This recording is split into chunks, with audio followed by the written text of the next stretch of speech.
Global stocks are feeling the pressure of slow economic growth as concerns have mounted after the euro slumped to a 20-year low. The euro is struggling against a resurgent US dollar, while oil prices are down as fears of a possible global recession persist. Michael Treherne is a portfolio manager with Vestact with us now to talk about all of these factors. Michael, welcome back to Daytime Update. We'll see you in a moment. Markets deep in the red with fears of a global recession and a weaker euro, as I was just saying, and it appears that the markets, in fact, are struggling to find direction at this point. Also the issue then of the US Federal Reserve announcement that's looming. How should we understand all of this? Yeah, afternoon, Tembekile. Markets coming off of a 3-day streak of red, unfortunately, and that's all related to worries about higher interest rates, potential global recession, and as you say, what will the Feds do or announce at the end of the week at the Jackson Hole Symposium. Markets not quite sure what direction to go in at the moment. Thankfully today, though, we opened in the red but have rebounded and are now up 0.25%, so a bit of green around. Global markets also seem to have stabilized so far. Oil's actually rebounded up over 1% as I look at it. But in general, the trend of the week is down.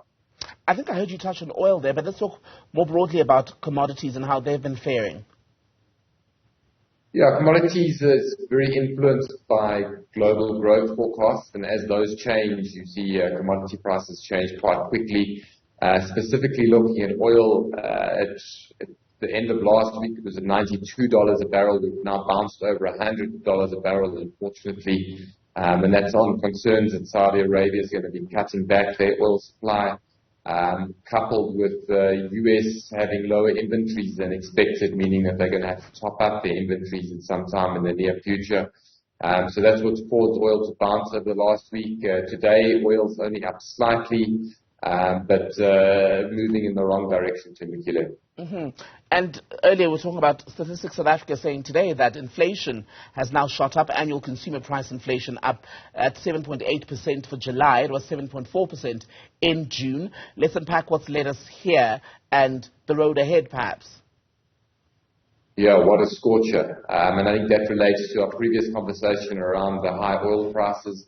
If you have a look at the CPI data, you can see most of the inflation we're seeing is imported.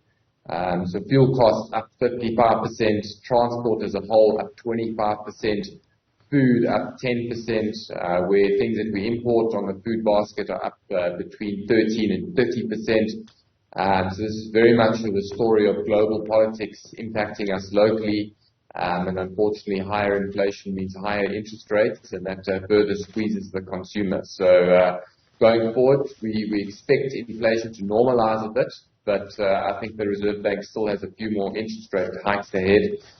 So if you're a consumer, make sure that you, as Tito and Mboweni would say, tightening those belts. Take us through the DRD Gold financials. Those results are now out. How well did they do? Yeah, a bit disappointing, but the share price is slightly up today. They said over the last year they managed to produce the same number of ounces of gold as they did previously. Unfortunately, the gold price is down this year as compared to previously, coupled with higher operating costs, which is expected. And as a result, it means that their profits this year are down 22% compared to last year. Most of those factors outside of their hands. And this is how commodity miners or commodity companies work. They can't control the selling price of their product, and they're very much a slave to the underlying commodity price. And there's been better news for the chemicals and logistics group CAP Industrial Holdings. They say that operating profit has in fact gone up 40%, earnings up 73% from their annual results. Yeah, it's been a great year for them. Revenue's up 17%, so there is growth there. It is coming off of a low base on the previous number, so the profit number probably is slightly distorted. They've got a lot of they've got a lot of divisions within that company, and parts of them struggled because of the strikes of last year, where they still haven't been able to fully bring the factories back online, which would hurt their profits. But what the main driver of their profits were is that they produced a lot of goods locally, and their competition internationally wasn't able to import due to global supply chain constraints, and that resulted to them having order books at over 100% of capacity. So that's a really good place to be in as a company. Probably not as good for their customers though. Thank you very much for that, Michael Treherne, speaking to us about the latest on the market developments.